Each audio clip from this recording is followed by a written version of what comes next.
Côte d'Ivoire-Cameroun, le match le plus attendu de cette CAN, la finale avant la finale. Même le coach de la Côte d'Ivoire, Aimé Faye, a confirmé aujourd'hui que le Cameroun fait peur. Le Cameroun, c'est un pays qui fait battre les cœurs des Ivoiriens.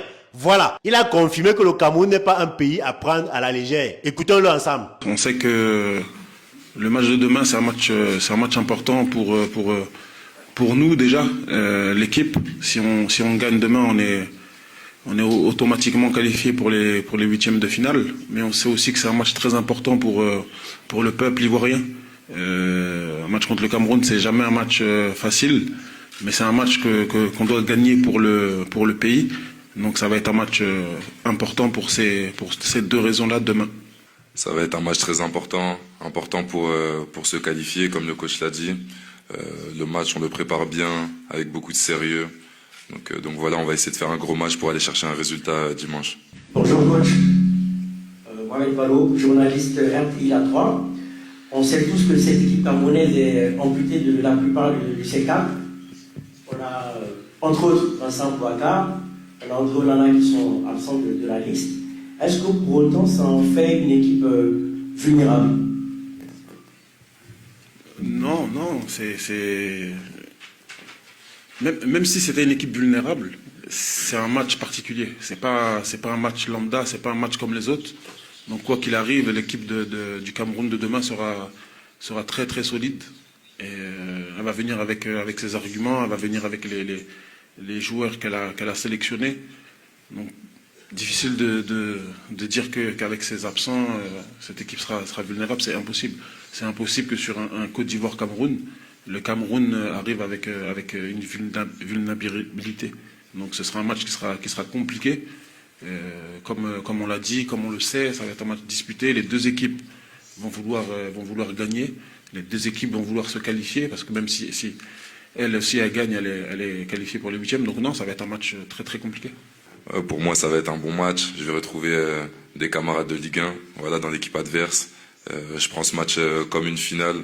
Voilà, un match contre le Cameroun, c'est un match important pour la qualif, comme on l'a dit juste avant. Donc non, beaucoup de sérieux, beaucoup de détermination et du plaisir aussi, beaucoup, de jouer cette CAN. Bon, déjà, moi, je suis bien placé pour savoir qu'un entraîneur qui prend l'équipe en cours peut être très très dangereux.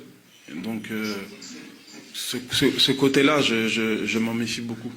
Donc je ne me fie pas vraiment à tout ce qui se dit, à tout ce qui se passe aujourd'hui au niveau de la fédération camerounaise. Et comme je l'ai dit tout à l'heure, les Côte d'Ivoire-Cameroun, il n'y a pas de... Vous enlevez tout le contexte, quel que soit le contexte de ces deux équipes lorsqu'elles s'affrontent, tout est remis à zéro et la vérité se trouve sur le terrain. Après, pour pouvoir l'emporter, il faut, pour moi, garder notre solidité défensive. Le Cameroun, c'est une équipe qui aime mettre de l'impact. Donc là, en plus que c'est la Côte d'Ivoire en face, elle va, je pense, mettre beaucoup d'impact. Donc je pense beaucoup de duels, beaucoup de combats physiques. Donc il va falloir être présent sur ce combat physique. Et puis sur nos dernières sorties, on s'est toujours procuré des occasions. Donc j'espère que ce sera le cas demain, mais que cette fois-ci, on sera encore plus efficace. Ok, gentleman there. Bonjour coach, Farid, Boris Gray, journaliste de sport LCI, chez Ivoirien.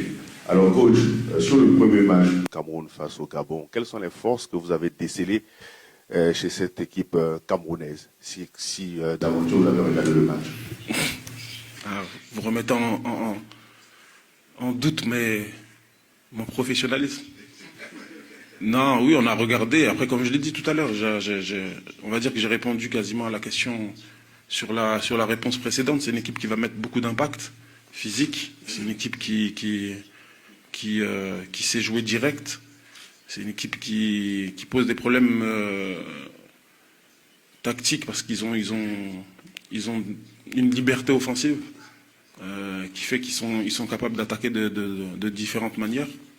Donc après, je vais pas tout dévoiler non plus parce que le match c'est demain. Mais en tout cas, oui, on a analysé l'équipe du Cameroun et on espère avoir trouvé la bonne stratégie pour les battre demain. Bonjour coach, Aimé Catherine Moukori de SN pour le Cameroun. Alors, le coach David Pagou a annoncé déjà qu'il y aura quelques changements pour la confrontation de demain. Est-ce qu'on pourrait savoir à votre niveau, est-ce que vous allez faire des changements pour affronter cette équipe du Cameroun quand on sait que vous avez eu quand même quelques difficultés face aux Anglais? Bonjour. Quelques difficultés, je ne sais pas lesquelles. J'espère qu'on aura l'occasion de parler après pour que vous m'expliquiez quelles ont été nos difficultés.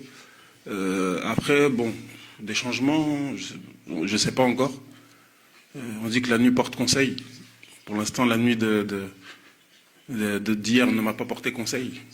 J'espère qu'elle me portera conseil cette nuit et que j'aurai l'inspiration pour trouver le 11 de départ. Mais pour l'instant, non, je ne sais pas encore s'il y aurait des changements. Après, vous connaissez plus votre coach que moi. Donc, est-ce qu'il a l'habitude de dire la vérité aux conférences de presse? Donc, on verra demain s'ils ont des changements. Next you will ask as well. Bonjour coach, bonjour Guéla. Je suis Christy Légende, Canal Plus Abdou-Siboire, journaliste en Côte d'Ivoire. Je voudrais savoir quelle est votre astuce pour garder un mental fort. Vous vous apprêtez à livrer un match super décisif demain pour être qualifié. Comment vous faites vous personnellement? Qu'est-ce que vous écoutez? Comment vous faites justement avant d'aborder le match? Votre recette magique? Il n'y a pas de recette magique. Je pense que tout réside dans le travail, dans la préparation. Quand on est bien préparé, qu'on a bien travaillé, forcément on vient avec un peu plus de confiance et c'est ça qui est important. Avoir confiance en ses qualités et jouer son football. Donc voilà, il n'y a pas de recette magique, c'est le travail. Bonjour coach, champion d'Afrique. Coach, moi c'est un rebelle, journaliste Côte d'Ivoire. Je voulais revenir à Guéla. Qu'est-ce que vous vous dites entre vous, en dehors des consignes et des conseils de l'entraîneur? Entre nous, les joueurs. Vous entretenir sur ce match.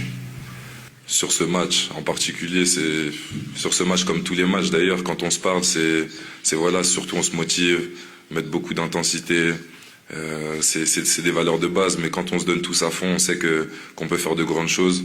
Donc c'est vraiment un discours collectif quand on se parle tous ensemble.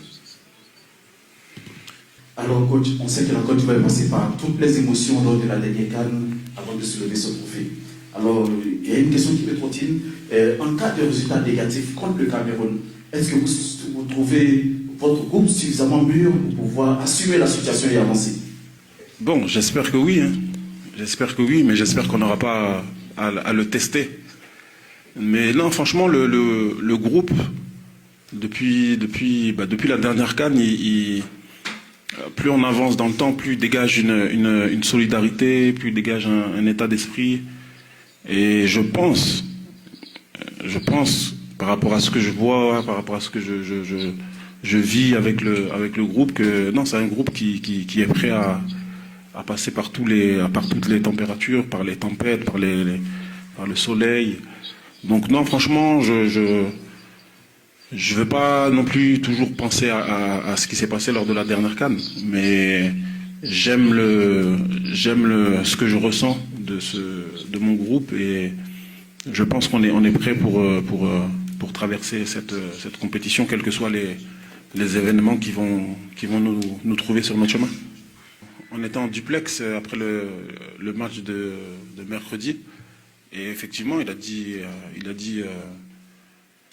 que ces joueurs ne devraient pas respecter la Côte d'Ivoire. Mais je pense que vous avez tous compris le sens de ne pas respecter la Côte d'Ivoire. C'est pas leur manquer de respect ou en mal leur parlant ou en leur marchant dessus. Non, pas du tout. C'est ne pas les respecter dans le sens où ne pas les regarder jouer, ne pas avoir de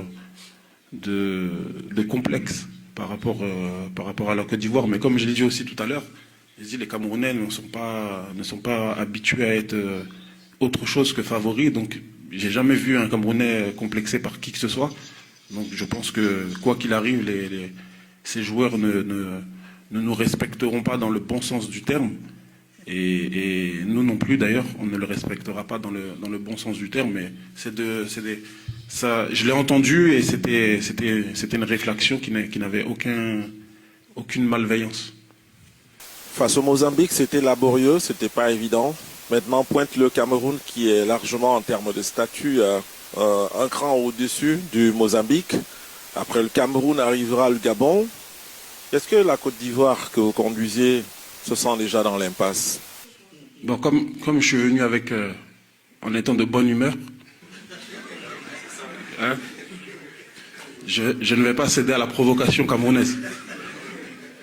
Parce que si on regarde bien le match de mercredi, si on regarde bien les deux matchs de mercredi, je pense qu'entre le Cameroun et la Côte d'Ivoire, bon, je ne vais pas aller au bout de ma pensée, vous avez compris. Mais impasse, non, franchement, j'ai du mal à comprendre votre question, en vrai. Franchement, sincèrement, j'ai du mal à comprendre votre question quand vous regardez la situation actuelle de l'équipe nationale de Côte d'Ivoire. Nous, on s'est qualifié pour la Coupe du Monde sans encaisser de but. On a gagné notre premier match sans encaisser de but. Je vois pas de quelle impasse vous parlez, en fait. Bon, après, comme j'ai dit, je connais les Camerounais très provocateurs, mais je ne tomberai pas dans votre piège. Donc non, il n'y a pas d'impasse, on est bien, on est content. Laborieux, c'est un grand mot. Je pense que vous parlez du match du Cameroun contre le Gabon. Mais non, on a manqué d'efficacité, mais dire que c'était laborieux, non. Je pense que vous n'avez pas regardé le match, j'étais trop stressé pour le match du Cameroun, qui passait juste après le nôtre, mais non, ça n'a pas été laborieux, on ne va pas se mentir. Je ne dis pas qu'on a été hyper bon, mais on n'a pas été laborieux, non, c'est pas vrai. Alors, coach, on sait que l'enjeu de cette rencontre entre le Cameroun et la Côte d'Ivoire, c'est d'emblée les 3 points, la qualification directe. Mais à côté, il y a toujours cette rivalité fraternelle entre les Lions indomptables et la Côte d'Ivoire. À côté, il y a ce costume de champion d'Afrique que vous abordez. Pour vous, s'il fallait hiérarchiser les enjeux de cette rencontre, tel que je viens de l'évoquer, ce sera quoi concrètement? Je dirais sur le plan sportif, c'est de gagner pour se qualifier.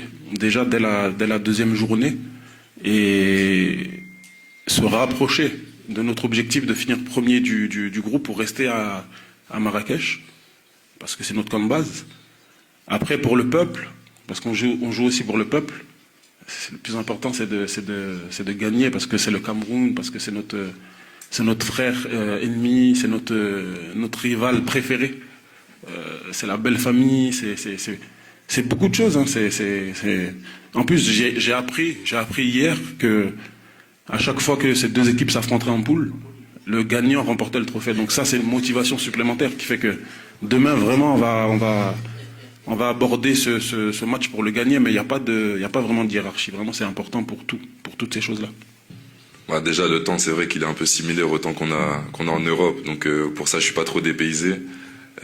Et pour ce qui est du jeu, c'est un football un peu différent, un football avec beaucoup d'intensité, d'agressivité. Faut jouer vite.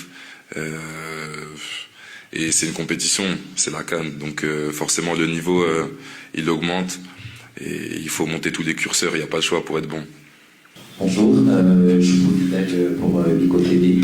J'avais une question pour le joueur, puisque tout le monde sait qu'en fait la Côte d'Ivoire et le Cameroun, ce match il est un peu pris comme le match de la finale. Comment est-ce que vous gérez cette pression, surtout sur les réseaux sociaux? On essaie de se détacher des réseaux sociaux, vraiment se concentrer sur nous, sur le groupe, sur ce qu'on a à faire, sur notre manière comment on appréhende ce match, quelle stratégie on va mettre en place. Après, tout ce qui se dit sur les réseaux sociaux, on essaie de s'en détacher pour vraiment être concentré et faire un excellent match. Qu'est-ce que tu penses de ces analyses? Est-ce que tu penses qu'il a raison? Ou alors, tu as vu aussi la vidéo, donne ton point de vue dans l'espace commentaire, dis-nous ce que tu penses, like, commente la vidéo, partage, surtout, donne ton point de vue, c'est très important.